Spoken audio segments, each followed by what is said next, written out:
Friends, आज हम इस वीडियो में कक्षा 10वीं 2023 मार्च का पेपर हल करने जा रहे हैं, जो कि आज तारीख है 14 मार्च 2023। जो 10वीं का पेपर हुआ था उसका पूरा सॉल्यूशन आपको इस वीडियो में मिलेगा। मेरे चैनल का नाम है डीजे सर गणित।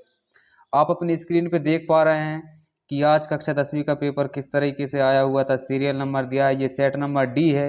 बाकी के क्वेश्चन आगे पीछे हो सकते हैं कि तो क्वेश्चन यही रहेंगे आपके।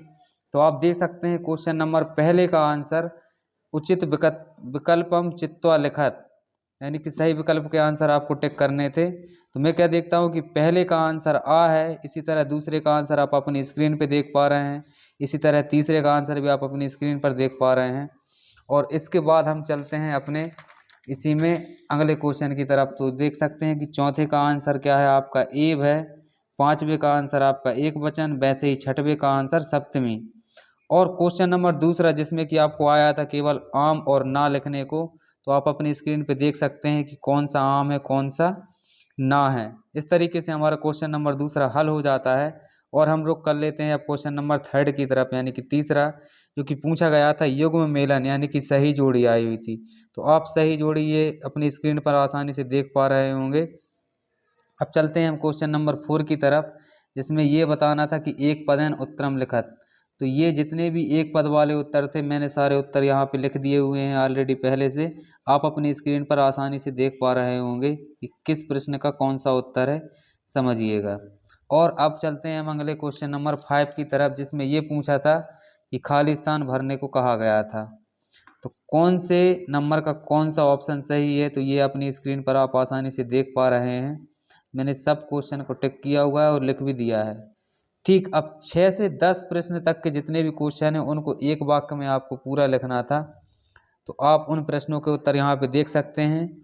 मैंने अथवा में एक ही प्रश्न हल किया हुआ है। अगर आप चाहते हैं दूसरे प्रश्न का सॉल्यूशन तो आप मुझे कमेंट में बता सकते हैं। और इसके बाद हम करते हैं क्वेश्चन नंबर 8 का रुख।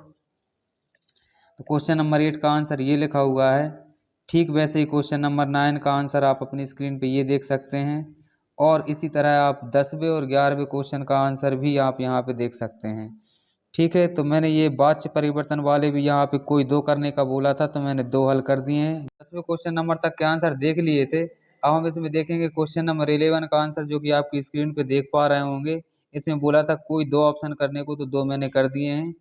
और इसी तरह क्वेश्चन नंबर 12 जिसमें बोला गया था कि ये श्लोक लिखना है, तो मैंने ये श्लोक लिख दिया है, आप अपनी स्क्रीन पर आसानी से देख सकते हैं।